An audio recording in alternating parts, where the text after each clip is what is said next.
جب بھی کوئی سائل کسی سے مانگتا ہے تو دو طریقے ہوتے ہیں.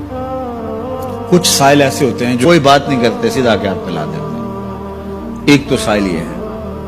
اور سائل مانگنے والے جو بڑے اچھے طریقے سے مانگنے کا بھی فن جانتے ہیں تو ان کا طریقہ یہ نہیں ہوتا کہ کسی کے آگے جا کے بس ہاتھ پھیلا دیں. پہلے وہ اس کی تعریفیں کرتے ہیں،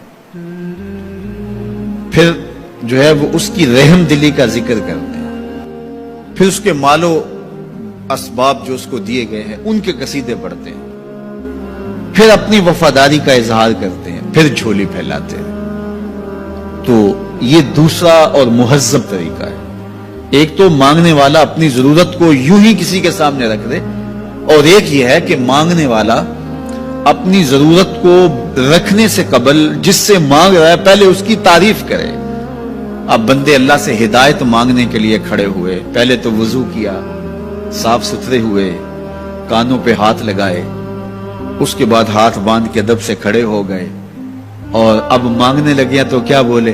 الحمدللہ رب العالمین. وہ آتے ہیں نا مانگنے والے دروازے پہ تو کہتے ہیں دوبارہ وسدہ روے، فلاں ہو فلاں ہو، وہ تعریفیں کرنے لگ جاتے ہیں. تو یہ مرحلہ ہوتا ہے. ابھی اس نے سوال لب پہ نہیں لایا ہوتا تو گھر والا پہلے بچے کو کہتا ہے جا اتنے پیسے اس کو دے گیا. میاں وہ تو آپ کی تعریفیں کر رہا ہے، مانگ تھوڑا رہا ہے. وہ سمجھتا ہے جو تعریفیں کرنا شروع ہو گیا یہ مانگنے کے لیے تو کر رہا ہے. اللہ اکبر. تو جب بندہ الحمدللہ کہتا ہے رحمتیں اسی وقت برسنا شروع ہو جاتی ہے. الرحمن الرحیم. میں سخی کی دہلیز پہ کھڑا ہوں جو رحمان بھی ہے جو رحیم بھی ہے، محض اپنے کرم سے عطا کرتا ہے. رحم کی بھیک مانگ رہا ہوں. پھر کیا کہہ رہا ہے؟ مالک یوم الدین. کسی کنگال سے نہیں مانگ رہا، اس سے مانگ رہا ہوں جو مالک ہے، دنیا کا بھی مالک ہے، آخرت کا بھی مالک ہے.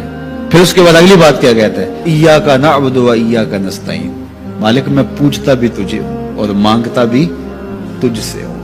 دیکھو سائل اس اعتبار سے بھی دو طرح کے ہوتے ہیں.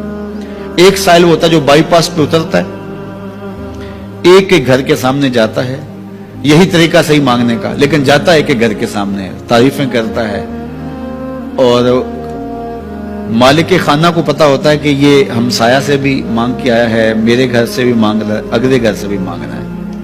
تو وہ اسے تھوڑا سا آٹا دے دیتا ہے، 1 روپیہ دے دیتا ہے. اس کو پتا ہے اس نے پورا گاؤں مانگنا ہے، آدھا گاؤں مانگ آیا ہے، آدھا گاؤں اس نے ابھی مانگنا ہے. تو سارے 1-1 روپے دیتے ہیں. ایک تو سائل وہ ہے جو در در پہ جاتا ہے، اور ایک سائل بائی پاس سے اترا، وہاں سے پل عبور کیا، پھر گلی سے گزرتے ہوئے یہاں آیا، اور یہاں آ کے آپ کے ساتھ اس نے کہا کہ میں کسی در پہ نہیں گیا، آپ کے پاس آیا ہوں، اب آپ نے میری ضرورت پوری کرنی ہے. تو پھر 8 آنے 5 روپے تو نہیں دیے جائیں گے.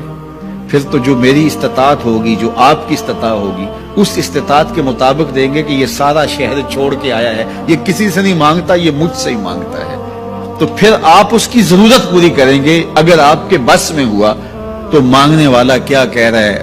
ایاک نعبد. یہ پیشانی کہیں اور نہیں جھکتی. و ایاک نستعین. یہ جھولی کسی اور چوکھٹ پہ پھیلتی نہیں.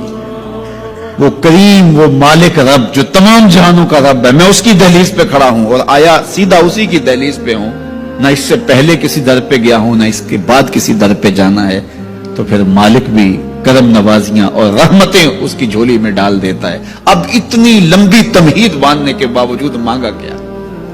ذرا غور کیجئے. یہ وہ ہے جو ہم ہر روز ہر نماز کی ہر رکعت میں مانگتے ہیں، اور مانگنے کا طریقہ کتنا خوبصورت ہے.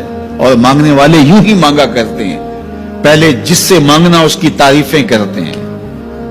آپ نے مانگنے والوں کو دیکھا جو سلیقے سے مانگتے ہیں، تیرے بچے وسدے رہیں، تیری جد آباد رہے، تیرا خاندان آباد رہے، وہ مانگتے ہیں. اس طرح پہلے تعریفیں کرتے ہیں، پھر کہتے ہیں تیری فیکٹریاں چلتی رہیں، تیرے جو ہے تیری جائیداد بڑھتی رہے.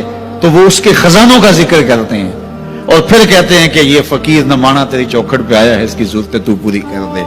اب بندہ بھی اللہ کے حضور جب حاضر ہوتا ہے تو مانگنے کا سلیقہ کیا ہے؟ سب سے پہلے کہتا ہے الحمدللہ رب العالمین. میں کسی کنگال کی چوکھٹ پہ نہیں آیا، تمام جہانوں کے پالنہار کی چوکھٹ پہ آیا.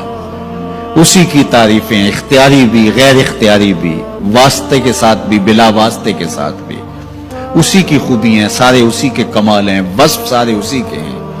پھر اس کے بعد کہتا ہے الرحمن الرحیم، وہ رحمان بھی ہے وہ رحیم بھی ہے. پھر اس کے بعد کہتا ہے مالک یوم الدین، وہ دنیا کا ہی مالک نہیں آخرت کا بھی مالک ہے، یوم حساب کا بھی مالک ہے.